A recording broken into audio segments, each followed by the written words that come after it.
Greetings and salutations, everyone. Welcome back to The Gentle Voice. We are currently discussing how mathematics has influenced your faith, because last time we talked about how your faith has influenced your mathematics. And this one is probably one where I'll have a bit more footing, because I'm not a particular mathematician, but,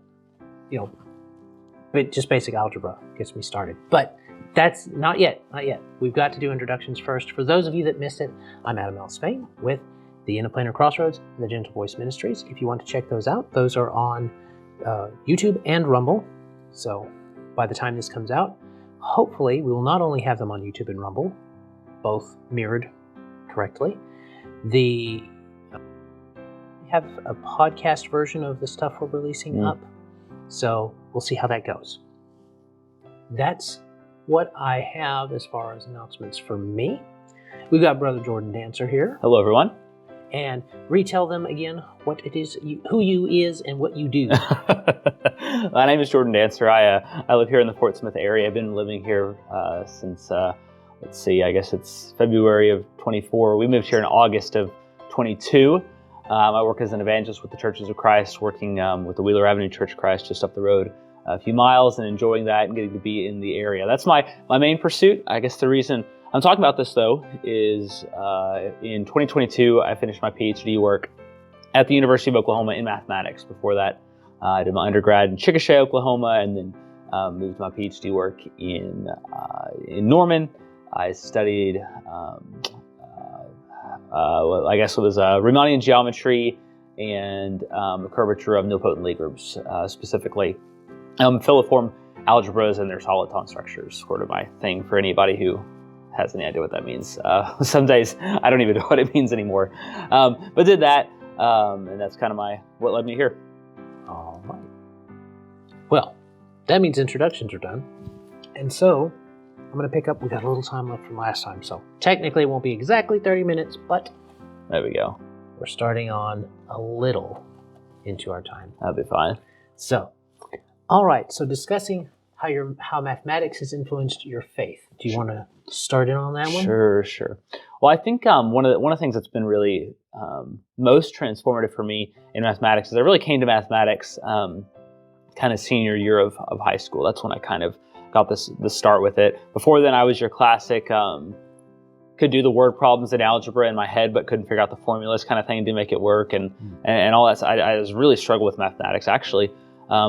A lot through middle school and then high school, and then took a college algebra course concurrently in high school in, I guess it'd be fall of 2011, so coming up on 10 or 15 years ago now. And in that course, it just kind of clicked. And that's when I was like, hey, I want to do this. I want to do mathematics. And so made that goal, and getting around to the story is that from that point, I spent 10 or 12 years probably. Yeah, probably 10 years in full training as a mathematician. And so mathematicians are trained to think in a certain way. And a lot of what that does is questioning assumptions and making sure you're not using facts you can't use, and making sure everything proceeds in a logical way. You're trying to build up and explain things from certain axioms. So axioms are things we take as as truth, we might say, that we observe. For example, in plane geometry, one of the axioms is that parallel lines can't cross. You're like, well, how would you show that? Well, you just take it as truth, because like if you're on the Earth, parallel lines do cross because you're on a planet. So you got all sorts of things there. Or another one is about how maybe. Well, we won't get into that. But regardless, you've got a certain way of thinking, and you're whenever you first start things, you're like, well, these things I know are true, but I want to make sure that I build this in a logical way, so I'm not presupposing something. And so, especially in terms of faith and grounding my faith, and then also in the work in Bible study, mathematics really taught me to question my assumptions, because it's usually the unspoken assumptions that get you into trouble. And so make sure, hey, I'm trying to show this thing over here in my mathematics, but I can't do it. Maybe the thing's untrue, or perhaps, maybe there's some assumption in my head that I'm not using or hasn't been there. And so when you're building, sermons and thinking about how to relay information, making sure you're not trying to, bootstrap from somewhere else and take information from somewhere else to make your point. That's been a really important thing for me. Yeah. The search of axioms. I fall more under this category Sure. than perhaps the previous category, because I'm no mathematician. I'm just I'm a lay preacher and maybe a lay philosopher, and that's it. But the idea of how mathematics has influenced my faith, and joining that up with Brother Danser's, is that when you see just that the fact that there are axioms, just the fact that there is such a thing as an axiom, that this will always be true. You can't have the nothing that a lot of evolutionists would present as where everything came from, nothing. That just doesn't work. You can't have nothing make something. You can't have that. That's an axiom in and of itself. Nothing can only create nothing. Nothing comes from nothing. Well, I wouldn't necessarily say that's an axiom. So an axiom is something you take and you accept, and then you build on that. Whereas to me, the fact that nothing doesn't come from nothing, to me, that's an observable thing, right? That's something that it's not that I just take that and I say, well, I'm going to choose to believe that. Like I would say something that I take axiomatically is the fact that I exist, that I'm not in the matrix. Right, and that my thoughts are in some sense logical, that you exist, right? That is an axiom, because I literally can't prove that or not, but I have to take that assumption. So that's an axiom. And then things that are repeatable, things that I can test. I mean, you can test all day long, and nothing doesn't come from nothing. Well, I would say that we do have to assume it in a certain way. Okay. Because we can never simulate nothing. Sure. Because we live in something. Sure, yeah. I know that the air looks empty, but it's not empty. Right. Space looks empty, but it's not empty. Sure. If you go down to an atom and stuff, and you see in there, that's not empty either. Technically, there are forces that exist in there. So something is there. And so we live in a saturation of something. So for us to even simulate nothing, we can't do that. Right. We just have There is such a thing as nothing before we even get to the idea that nothing makes nothing. So yeah, or at least that things that, this gets to, I've heard you talk about cosmological arguments before, that things that begin to exist have a cause, right? That's kind of that's where we're sort of we're getting to, I suppose. But yeah, I would agree with that. And then the reasonableness, the idea that the mathematics that we can observe and can understand apply not just on this part of the earth, sure, but on other parts of the earth. The general true application of a mathematics or something like that is a strong. It is something that someone can point to in a secular sense and say, look, even secular individuals point to the idea that this applies here and here. It implies consistency, and if there's consistency, there has to be order, and if there's order, there has to be a law, and if there's a law, there has to be a lawgiver. Yeah. And so you can reason people backwards on that. Yeah. No, I would agree with that. That I've heard it said that one of the unexplainable phenomenons of the universe is the universal applicability of mathematics. Like there's no good reason why that has to be the case. That's it just doesn't. It's not necessary. Mathematics are not necessary.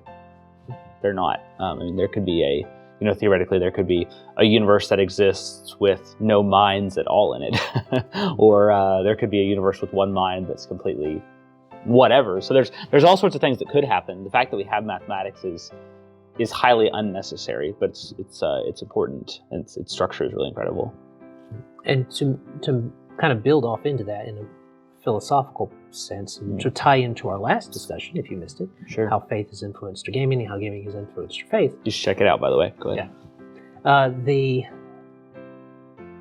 The games that I play, my tabletop games that I like to play, one person's the person who's controlling the universe. And to go with what you were saying, I don't have to know the math on how that universe works for it to exist. Like, if I am truly all powerful in that universe, which means it just exists because I say so. Now that's not, the beauty of it is, that's not how God did it. Interesting. God didn't do it that way. God said, I'm going to make it exist, not just because I say so, but because it makes sense. It's going to make sense when they look at it. It's going to do all of these things are going to be consistently happening, not just because I say so now, but because I had said so already. There's to understand the concept that the math that you see in the universe is the same math that exists at the start of the universe. And it's the same, didn't exist before on a faith perspective, but had to come into existence. Because even Einstein, and this is not a new concept that time, space, and matter had to come into existence. The idea that they had to come to existence, they had a beginning, means that there had to be someone started. Sure. And to comprehend a mind, to look at the math and be like, there's a mind that comprehends the idea that E equals mc squared and stuff, even though it's slightly flawed, but E equals mc squared and all of these other things. From the beginning, before there was an E, to have the mc squared, that's powerful. That's a faith builder for me. Yeah, no, absolutely. Yeah, as we talked about a little bit last time. So what I worked on in my PhD work was I worked on a very small, a very, very, very minuscule amount of knowledge. I mean, it took me, well, in some ways all my life, but with really hard work of really getting into the problem, it probably took me 3 years to try and get an answer to this problem. And I didn't exhaust it completely. I just kind of said some things that are generally true and made progress on it. So I made progress on this one problem, which is itself setting in a whole, subsection of problems of a larger problem, which is setting in a subsection of a field that's in a subsection of a field, which is now in one of the major fields of mathematics. So, I mean, you can just see, and that took all of my mental faculties for about 3 years to try and solve this problem. And I came to what I would say was a meaningful answer and pushes the result forward, but didn't completely solve the problem. And so you can begin to see, it gives you a lot of perspective on just, and even very brilliant people. There's just so many things to study. There's so many things to learn. There's just so much of it. And I've been around people in my sort of in the subfield that I was in, and they don't know everything in that subfield. They're still working vigorously on it. There's just so many problems. And so all that to say is it's that common adage that the more you learn, the more you realize you don't learn, or that you don't know. The more you know, the more you realize you don't know. And so one of the ways in which this was humbling and that it's influenced my faith is just to realize the sheer magnitude of the number of propositions I don't know and I don't understand, and yet are within the mind of God. And that creates a sense of awe and wonder at what he can do that we can't. And a sense of trust too, I think. Because when you start to realize the sheer number of things you don't know, and we're just talking about mathematics, we're not even talking biology, medical, economics, philosophy. We're not even scratching the surface on all true propositions that exist in the universe. When you realize just how few of them you actually know, it actually makes it a little easier to say, well, I'm gonna have to put my faith in something. And so there's gonna have to be an axiom somewhere. There's gonna have to be something somewhere that I just kind of accept and take and trust. And so realizing the volume of that information was really humbling to me. And the idea that your mathematics can make your faith stronger by humbling you. Absolutely. It's a good thing. Absolutely. Oh yeah, no, I one of the things about mathematics that's different about a lot of fields. Say if you're doing, engineering or biology, or experimental physics, let's kind of take those, chemistry. There's some level of collection of data and synthesis of data. Synthesis is really what I mean. A lot more of those are, like biology, chemistry, as you're doing experimentation. And so, I had a friend of mine. He's a electrical engineer, PhD, teaches at Oklahoma State University, and we were kind of talking about the differences in the fields. And one of the things he said is, a good lab experiment generates a paper for me. And so even if it's positive or negative, it doesn't matter the results. As long as you get the data and you can synthesize it and communicate it, that's a publication, that's an advancement. Whereas for mathematics, like, you actually have to make progress. There's no tangible experiment. You just, the formulas work, and the equations work, and the propositions and the theorems, they work or they don't, or you don't get a result. And so you spend the vast majority of your time as a mathematician feeling very dumb. You spend your time stuck and, writing things on your board and kind of rolling your eyes saying, well, that's not working, or I'm not smart enough, or that's going to be impossible. Okay, well, let me try this over here. And so you just spend a lot of time not making any progress. I mean, for like I said, 3 years of work, there's some things that are pretty bookkeeping, simple. I mean, some of it's even just simple algebra. My PhD work actually comes down to solving for roots of a polynomial equation. So it's just that simple. But all that to say is, you spend so much time just stuck and not doing anything. Oh, sorry. What I was going to say was, spend all that work in the moments of illumination that I had, where you're like, I get it and I feel good, is like probably like an hour or 2 hours over 3 years. So these times in which you're like, yeah, I get it, is just so small. And the rest of the time is just kind of feeling, like you don't know what you're doing. And that's very humbling. Sorry for the rambly story. Well, no worries. I mean, you talked about how you came to math after not understanding it for a while. Sure. And then getting it late high school and then going to college for it. Yeah. And all of that understanding started to come in and humble you, I guess. Absolutely. In a good way. And for those that don't know, I did not like math when I was a little younger either, because I don't feel like it was presented to me in a way that I really got. But having to do it with my kids has really changed the way I view how mathematics has influenced my faith, is that it is just the things that work just work. And to realize that the math that's there and understood, whether it's Newtonian or theoretical or however, it works. The idea that this actually works and stays working. You don't have to be a mathematician to let math positively influence your faith. Amen. Because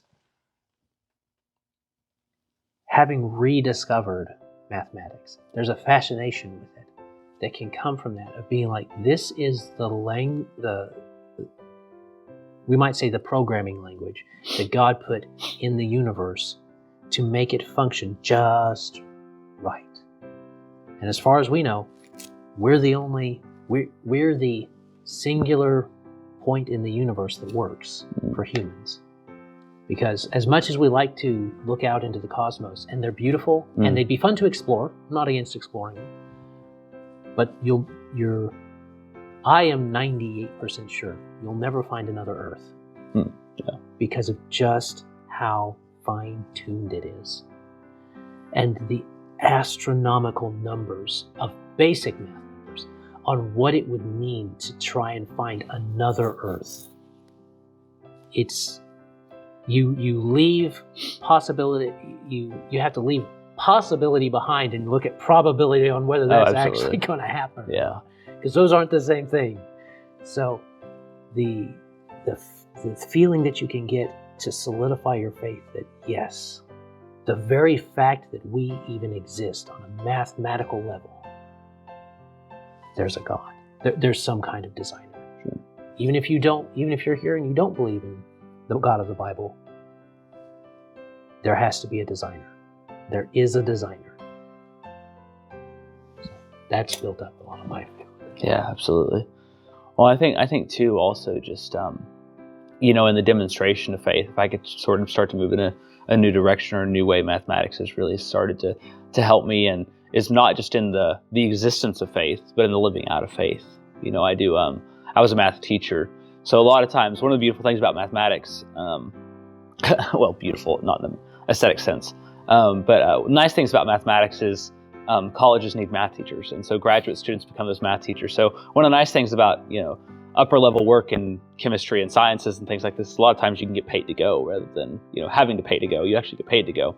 So I taught a lot of math, and that sort of structure and the propositional structure of writing papers and theorems and proofs and exercises and things like this, that really taught me a lot about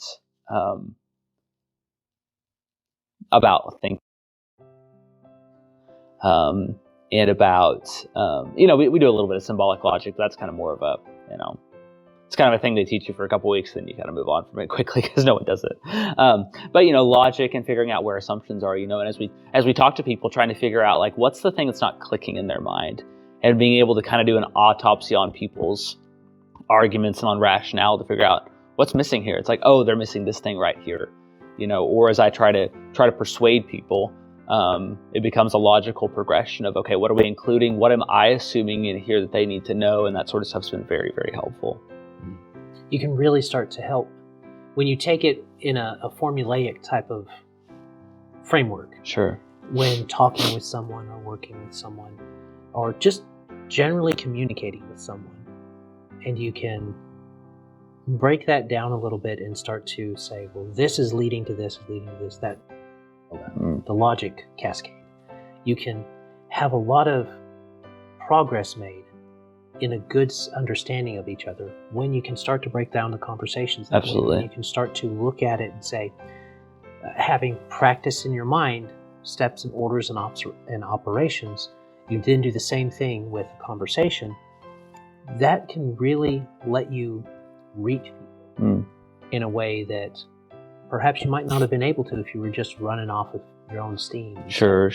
Well, yeah, you can really begin to digest where's the disconnect here, right? And instead of saying, well, nobody wants to hear the truth anymore, well, it's like, maybe they don't want to hear the truth, but we can at least give them the best shot to try and figure out like where is the breakdown.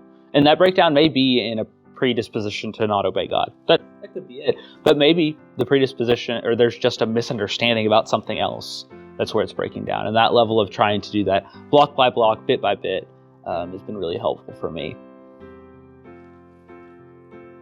Help me too. So, that is a good point to move into the idea of when you identify those things.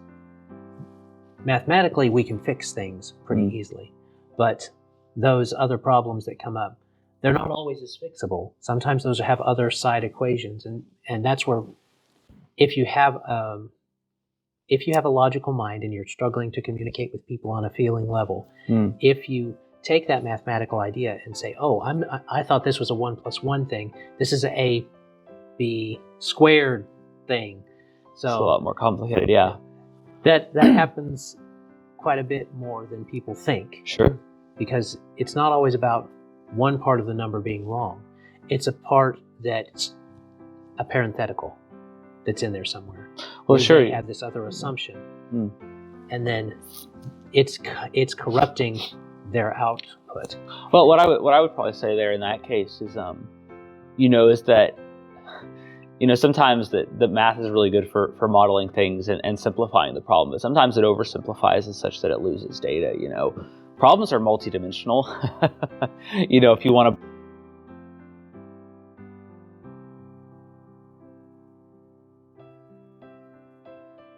There's responsibility, there's honoring God, there's finances, there's resources, there's, the law that we have to try and abide by, there's ethics, there's our friend, there's all these factors that go into it. And so, sometimes you're right. And what we want to maximize as Christians is the glory of God. We want to adjust the sliders to make sure the glory of God thing, like that's the highest number on there. And then everything else, then we can try and adjust those numbers otherwise to take our own benefit or the flourishing of other people or other responsibilities. And some people, their emotions are the most important thing to them, and their feelings of self-actualization are there. And so you can say, look, this is the best. And they're like, nah, I'm going to do it this way. Yeah. And so it's not as easy as just here's the solution, because in some sense, their definition of what a solution is just their values are completely different. Right. And so you you do have to start to evaluate whether that's a values thing or a logic thing. Because most of the decisions that people end up making now are based upon emotion or their feelings about it or something along that line. It's not necessarily bad in the sense of them coming to an understanding through those things. But if that's where they are, then talking with them can be difficult, and reaching them for Christ can be difficult when you aren't able to get past that point. Because a lot of that's based off of flesh desire and not off of pure intention, even though maybe seen that way. So this may take more time, and you may have to spend 3 years or something working out that equation of that person. Sure, yeah. So, absolutely. I guess that's the last thing I'll say that kind of we've hit at a few times is patience. Patience is definitely something that I learned. Still need to learn more, obviously. But well, if you ask for it, he's going to give you opportunities to be so. Indeed. Yeah. So you got to be careful about that. But definitely patience and powering on through that. Sometimes things just don't break overnight, but through perseverance and intentionality, you can really have some good success. Well, I think we're pretty close. Yeah? Good to call that? Yeah? I think I'm good. All right. So we finished, maybe a little faster than last time. I don't know. But you can let us know in the comments section below. We enjoy you being here. We hope you had a good time listening to about how mathematics has influenced our faith. And Lord willing, we'll see you next time. Can't wait. As always, have a great day. God bless and enjoy. Bye.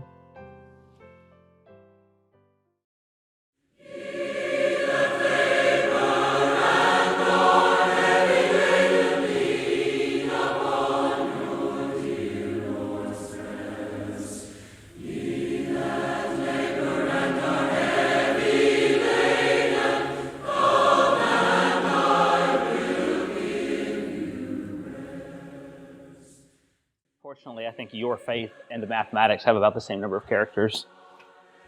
Something close to that. So, it's pretty bad when your brain gets so much faster than your hand that you cut off words and stuff. There we go. Yeah, I relate to that. You're writing something down, and then all of a sudden, you realize, oh, that's supposed to have that letter in it. Oh, I know how to spell. Do you want to cross the T and dot the I on mathematics? Not that it matters to me. Excuse me. That's off center.